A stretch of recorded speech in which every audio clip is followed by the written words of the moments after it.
Bom, vamos lá pessoal, eu sou o Tom, essa é a Nai, a gente é do Destino Incerto e anteontem a gente fez uma viagem muito legal, a gente saiu lá de São Paulo, veio até aqui na Chapada dos Veadeiros, a gente está aqui na Aldeia da Lua, hospedado esses dias para explorar a Chapada dos Veadeiros, conhecer aqui o Parque Nacional, as cachoeiras, as pessoas e tudo mais. E essa viagem teve 1.280 km num dia, a gente saiu às 5 da manhã de São Paulo e chegamos aqui por volta de umas 8 da noite. E a gente fez essa viagem com um planejamento muito legal, fazendo as coisas corretas de forma que fosse muito tranquilo cumprir essa quilometragem alta no mesmo dia. Chegamos aqui bem, chegamos aqui inteiro, aproveitamos a viagem foi gostosa. E esse vídeo aqui é para contar tintim por tintim como foi e passar para vocês as dicas que eu utilizei e que fizeram essa viagem dar certa e que você pode usar aí na sua viagem de mais de 1.000 km. Não é isso, Nai? É isso. Bom, então, primeira coisa, o mais importante de tudo, nunca se programem para fazer mais de 1.000 km. É um plano que tem muito para dar errado. 1.000 km, para começar, é uma distância que é muito relativa de se cumprir. Por exemplo, a gente veio por um caminho que eram rodovias e retas, então a tendência a isso é facilitar muito que você cumpra 1.000 km num dia só. E também a gente deu muita sorte, porque a gente pegou muito pouco trânsito, não pegamos chuva, não pegamos acidente, então a gente teve uma viagem que fluiu bem. Teve 2 trechinhos de trânsito ali em Uberaba, ali mais pra frente, mas de resto correu tudo muito bem. Agora, pode ser que não seja a mesma realidade de qualquer destino que você busca. Mesmo que não tenha acidente, não tenha chuva, não tenha nenhum contratempo, às vezes você tem um deslocamento por serra, um deslocamento que envolve um pouquinho de off-road, um deslocamento com alguma coisa que não flua tão bem. Então, se programar para 1.000 km já é complicado quando você tem uma estrada muito boa. E de repente, de acordo com o caminho que você vai fazer, 1.000 km é realmente insustentável. E por que eu falo para não se programar para fazer 1.000 km? Porque quando a gente se coloca de meta que a gente vai fazer essa quilometragem alta, automaticamente existe uma pressão que nosso cérebro fica exercendo sobre a gente de ter que chegar. Então, você está lá viajando, você já sai preocupado, não precisa sair cedo porque tem 1.000 km, conforme você vai andando, você vai fazendo as contas, atrasa um pouquinho, você vai ficando preocupado. Então, essa pressão psicológica é o pior que pode acontecer para o piloto. Às vezes, uma viagem com muito sol, ou uma viagem com uma moto não tão confortável, ou uma viagem com chuva, não incomoda tanto o piloto quanto essa pressão psicológica. Então a gente tem que ter a cabeça boa, a cabeça no lugar. E principalmente quando a gente não está acostumado com mototurismo, é muito importante a gente viajar sem essa carga emocional dos 1.000 km. Então a primeira sugestão que eu dou é assim, não se programe para 1.000 km. Programe uma viagem de no máximo 600 km. Então, conforme você está viajando, chegou em 600 km, meio-dia e meia, 1 da tarde, 2 da tarde, tá bem, tá tranquilo, você dá uma olhada 200 km para frente, que cidade você chegaria? E anda mais 200 km. Umas 4 horas da tarde, fez uns 800 km, tá bem, vai mais 100. Mas já prepara uma cidade onde você vai parar, se com esses 100 km a mais, você falar, não, deu, tô cansado, agora é hora de descansar. Então, já programa para 600 km e aí, conforme você vai evoluindo, você vai expandindo aos poucos o seu destino. Dessa forma você nunca vai estar sob pressão, porque você vai terminar cedo, vai avaliar qual o seu estado físico e aí vai assumir mais essa quilometragem. Ou se não, se você realmente, seu destino está a 1.200 km daqui, faça de forma que se não der, se não chegar, você está tranquilo com você mesmo de parar numa cidade antes, dormir ali e chegar no dia seguinte. Agora, se você já marcou o hotel, se você depende, se o evento é no dia e tudo mais, isso é muito complicado. Eu sugeriria você sair um dia antes, mesmo que isso envolva aí um custo de mais uma pernoite, do que sair com a necessidade de cumprir esses 1.200 km. E isso é fácil para o piloto, quer dizer, não é fácil, mas é mais fácil quando o piloto está sozinho. Agora, é importante também lembrar que quando você está com uma outra pessoa, vocês são pessoas diferentes e têm limites diferentes. É muito comum de garupa não ter tanta experiência assim de quilometragem alta. Então é importante, se você vai comprar essa ideia de ir fazer uma viagem em dupla com uma quilometragem alta, também ter um pouco de noção em relação à outra pessoa que está com você e saber que talvez ela não tenha os mesmos limites que você. Perfeito. Aliás, a dica que eu mais gosto de dar, porque é uma dica que eu digo, vai viajar, antes de fazer uma viagem longa, por exemplo, a viagem da Chapada dos Veadeiros é uma viagem longa, porque assim, ninguém anda 1.200 km para ficar um dia aqui. Então a gente vai ficar vários dias e depois vai voltar para um caminho até mais longo em mais dias. Vai para Campos do Jordão ou vai ali para São Luís do Paraitinga, no Vale do Paraíba, com a garupa que vai com você. Eventualmente, se for outra moto, vá com o amigo, com a garupa do amigo. Coloca todo o equipamento que você vai utilizar na sua viagem longa, seja para Chapada dos Veadeiros, seja para Atacama, seja para o Ushuaia, para o Alasca. Coloca todo o equipamento, independente de parecer besta vestir tanto equipamento para ir para São Luís do Paraitinga, e vai e faz o teste. Você vai entender o que funciona, o que não funciona, onde que está teu limite, onde que está o limite da garupa, se aquele amigo lá queria viajar com você é tão legal assim durante tanto tempo, qual o comportamento dele na estrada, se vocês têm entrosamento e tudo mais. Então sempre faça uma pílula de experiência da viagem que você está sonhando, porque normalmente, para a maioria das pessoas, você vai ter as férias do ano para fazer isso. Você quer correr o risco de no terceiro, 4 dias, a viagem já está um inferno, você não está aguentando mais, você está preferindo voltar aí, então faz essa experiência pequena. É legal fazer isso mesmo, porque às vezes até a necessidade da pessoa que está com você é resolvida com um detalhe. Uma coisa que vai incomodar ela a viagem inteira e que vai fazer com que a experiência da viagem para ambos seja ruim, pode ser resolvida com um detalhe, uma dica, um conselho ou uma almofadinha na bunda, qualquer coisa do tipo que pode fazer com que a outra pessoa fique muito mais confortável e faça com que a viagem seja legal para todo mundo. Sim, e faça isso com antecedência, porque dessa forma você consegue se preparar melhor como piloto. De repente você precisa de um curso de pilotagem, de repente você precisa de um curso de primeiros socorros, de mecânica, precisa ir mais para academia porque as costas estão doendo, e consegue adquirir o que está faltando para que o equipamento fique completo e perfeito para a viagem, ok? Bom, mas o tema de hoje são 1.280 km e se a gente continuar assim a gente não cumpre. Então o importante do primeiro ponto é se prepare também, né? Mas não assuma a necessidade de ter que chegar. Estar tranquilo, estar curtindo a viagem, dá energia, dá força e faz com que a viagem fique muito tranquila, ok? O segundo ponto que eu vou apontar aqui é um ponto que vai desdobrar 1000 assuntos. O mais importante numa viagem de 1.280 quilômetros chama posto de gasolina, e eu vou te falar por quê. O posto de gasolina é onde a gente perde o maior tempo da viagem. Quando a gente está no posto de gasolina, a gente está exatamente 0 km por hora.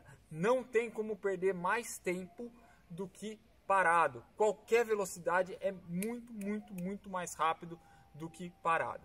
Então, como que eu faço para evitar parar no posto de gasolina e como que eu faço para aproveitar o máximo tempo no posto de gasolina de forma a ficar lá o mínimo possível? Bom, a primeira coisa, velocidade. Então, cada um deve pilotar na velocidade que está acostumado, que não vai correr risco, que não vai morrer de sono se estiver muito devagar. Porém, quando a gente vai colocando velocidades muito altas, 140, 150, 160, 200 km por hora, primeira coisa, você não vai ficar naquela velocidade o tempo todo. Vai chegar uma hora que o corpo vai fatigar, você não vai perceber, você vai estar a 110, 120 km por hora. Então é ilusório que você fica todo esse tempo nessa velocidade.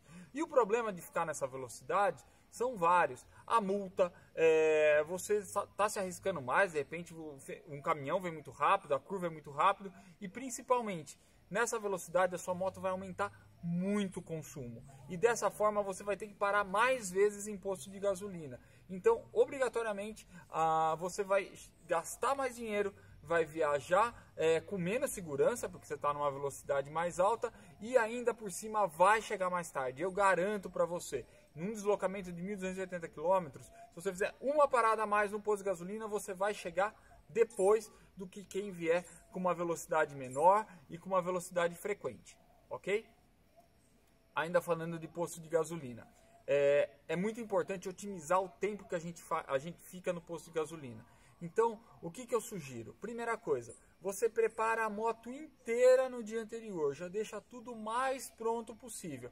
E, deixa o pneu calibrado, já deixa a corrente lubrificada, já deixa o tanque cheio e prepara todo o equipamento que você vai levar. Porém, não fecha as malas, não amarra tudo, não deixa tudo montado, porque eu tenho certeza, ainda mais se você não tem tanta experiência, não faz isso com frequência, aliás, eu faço isso o tempo todo também, eu que estou sempre na estrada, você vai lembrar de alguma coisa que você não colocou na mala.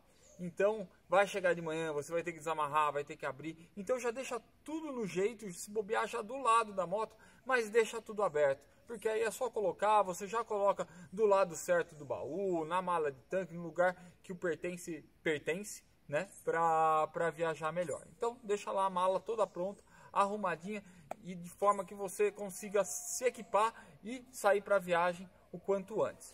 Outra coisa que é muito importante, já deixa o cafezinho da manhã preparado, para de manhã você vai lá, toma um cafezinho da manhã antes de sair. Eventualmente tem gente que gosta de tomar café da manhã em posto de gasolina, mas esse não é o dia para fazer isso, porque você vai ter uma parada de manhã que não era necessária. Então já deixa tudo no jeito para pegar a estrada cedo. E falando em cedo, quanto antes sair melhor, por vários motivos também.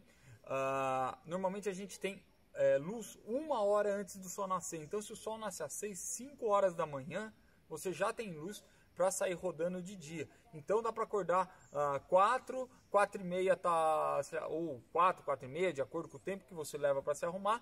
E em meia horinha você já está em cima da moto e saindo de casa com luz, com tranquilidade. Você vai ver um pôr do sol lindo na estrada. Aliás, o nascer do sol lindo na estrada, que nessa daqui eu estava nublado quando a gente saiu de São Paulo, não teve nascer do sol, mas o pôr do sol foi irresistível, a gente até parou para fazer algumas fotos, né?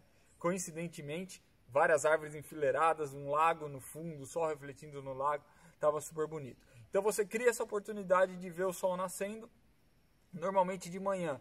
Você sai da cidade, principalmente se for de São Paulo, antes do trânsito, então evita o trânsito, evita um pouco de trânsito na estrada e viaja bastante tempo com o clima mais ameno. Isso é muito importante, desgasta bastante da gente.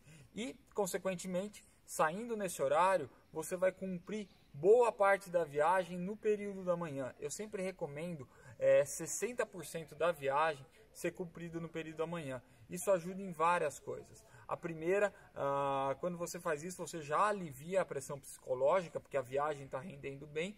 E a gente sempre tem que contar com um pneu furado, com um problema aqui ou ali que pode atrasar a sua viagem. Então você cria um espacinho de manobra no horário da tarde para não chegar à noite ou conseguir chegar no teu destino, ok?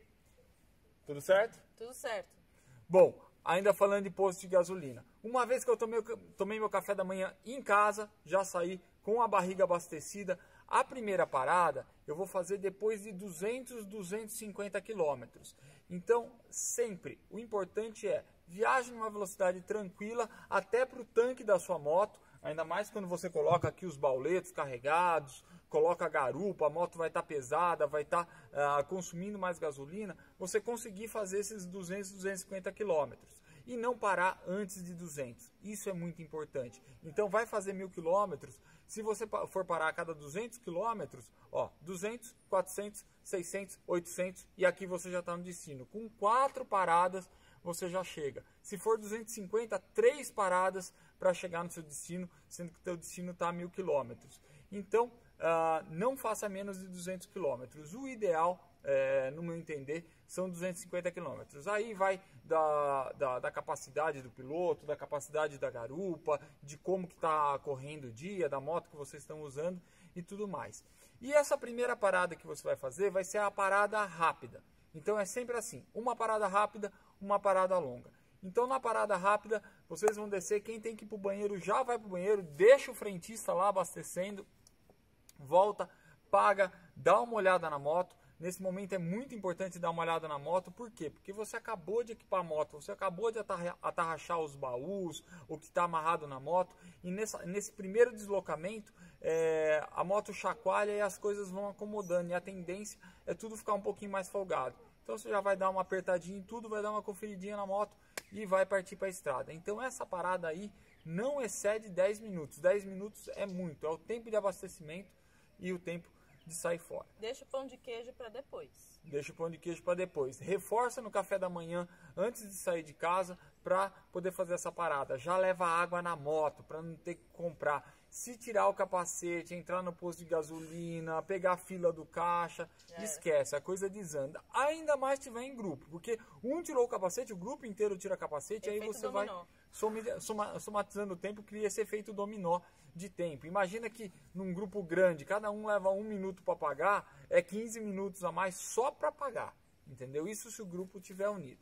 Bom, enfim, primeira parada rapidinha, anda mais 200 km, 250 km, faz a segunda parada. Essa parada é a parada para fazer tudo. Essa parada você vai tirar o capacete, você vai no banheiro, você vai pegar o salgado, você vai pegar a bebida, você vai sentar, comer, vai relaxar um pouquinho, vai conversar com os amigos da estrada, vai dar aquela tranquilizada. Uma dica que eu sempre dou, eu uso aqueles shorts de futebol por baixo da calça de moto.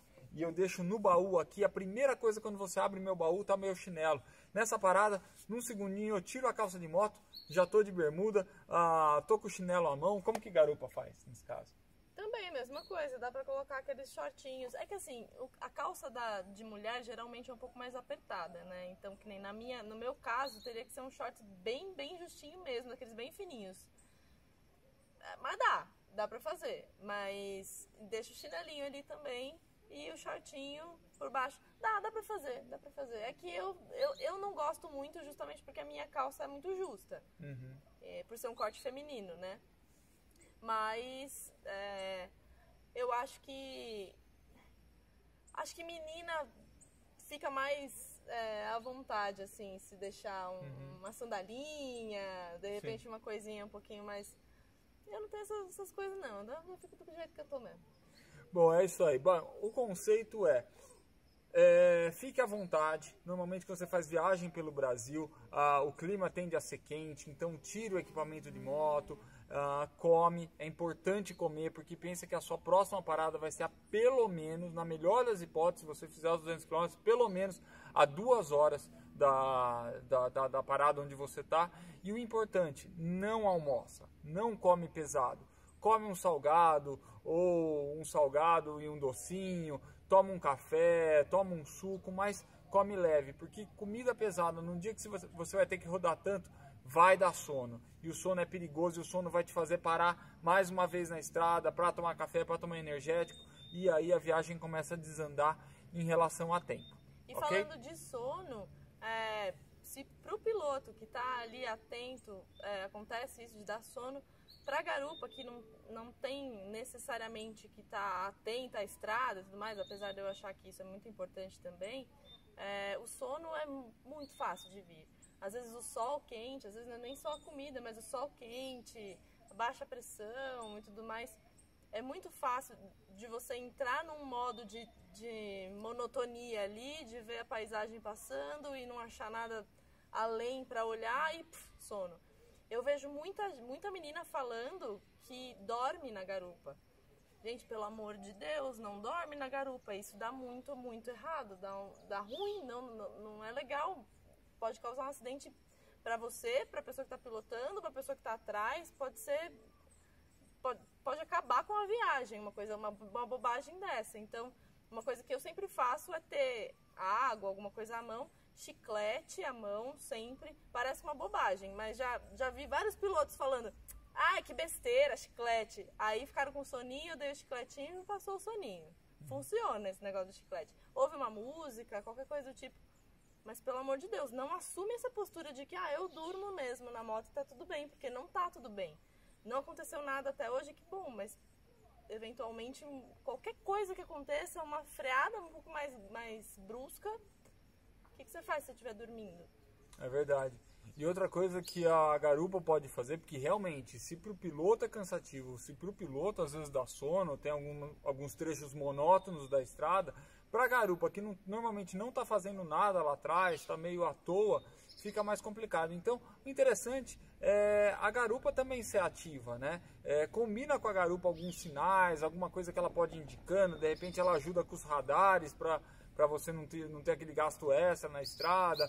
Se comunica com a garupa, o intercomunicador é muito legal, a gente não tem utilizado, mas enfim, o intercomunicador mantém a garupa mais ativa, conversando, isso desperta o piloto também, é bacana, e a viagem passa bem mais rápido, né? Então a garupa está ali atrás, quanto mais ativa ela tiver. Em último caso, dá para comprar uma palavrinha cruzada, ela coloca na mochilinha atrás do piloto, vai preenchendo, mas inventa alguma coisa para fazer, coloca uma playlist legal, bem animada, vai cantando, isso serve muito para o piloto também, e ouvindo música que mantém o piloto atento. Ok, pessoal? Outra coisa muito importante, via de regra, deslocamentos tão longos, você vai fazer o último trechinho à noite. Tem um trecho ali, assim que o sol se põe, que é um trecho que você fica com muito pouca visibilidade. Por que isso acontece? Porque o céu fica muito claro, porque o céu ainda está iluminado pelo sol que acabou de se pôr, e a estrada fica muito escura porque não tem aquela iluminação incidente na estrada. O que acontece? A pupila do teu olho fica pequenininha, entra pouca luz no teu olho e você não consegue ver os detalhes da estrada. A estrada vira aquele tapete preto, a luz fica incômoda e tudo mais. Normalmente, eu tento casar esse horário com a quarta parada, que vai ser a parada longa. Então, dessa forma, eu paro ali, eu até espero o sol se pôr, eu me recupero e dou sequência na estrada. Tudo bem? Bom, pessoal, essas foram algumas dicas para você fazer seu deslocamento longo de forma planejada, de forma estruturada. E eu garanto para você, se você fizer isso certinho, numa velocidade razoável, não precisa correr, você vence aí 1000 km, você vai chegar a 3, 4 horas da tarde no seu destino. Então, se você tiver alguma complicação na estrada de trânsito ou alguma coisa, você tem muito tempo ainda para se deslocar, para desviar do trânsito, fazer aí um caminho alternativo de repente e ainda chegar com luz no seu destino. Bom, é isso aí. A gente fez uma viagem muito legal anteontem, 1.280 km, chegamos aqui na Chapada dos Veadeiros, chegamos com um dia de antecedência, aproveitamos bem o dia. Eu gostaria de agradecer a Aldeia da Lua, essa pousada que a gente está agora, fica do ladinho do Vale da Lua, um dos principais pontos turísticos aqui da Chapada dos Veadeiros, também bem perto de São Jorge, coisa de menos de 10 quilômetros de São Jorge. A gente está super bem aqui, envolvido de natureza, bem ambientado dentro da Chapada dos Veadeiros. Quero agradecer também a Idea Pro, que equipou a gente com esses baús para que a gente pudesse trazer tudo que a gente precisa com segurança, sem molhar, equipamento muito legal, de muita qualidade. Capacetes BF, que me acompanham já há 2 anos aí, muito bacana. A Nai também, capacete BF. E na estrada a gente não anda assim, né? A gente anda todo equipado do jeito correto e a gente veio com os equipamentos da HLX, equipamento muito confortável, aí preparado para o motociclista. Estou hoje com o pneu Caru Street, que eu equipei lá na Varela Pneus, pneu para aventura, muito legal. Então é um pneu que tem uma propriedade que te permite deslocar bastante com segurança no asfalto, é um pneu com uma boa durabilidade. E quando você chega aqui no off-road da Chapada dos Veadeiros, é um pneu que gruda na terra e permite aí você fazer sua aventura com bastante segurança. Bom, é isso aí então, pessoal. Tem que um agradecimento especial à Carrancuda, que aguenta todas as nossas aventuras sem reclamar, bonitinha, chega junto com a gente sempre, não troca essa bichinha por nada nessa vida. Né, Carrancuda? Essas duas se deram muito bem, viu? Bom, é isso aí então. Eu sou o Tom, essa é a Nai. Curta, comente, compartilhe muitos quilômetros com o destino incerto. E eu te vejo na estrada. Vamos que vamos.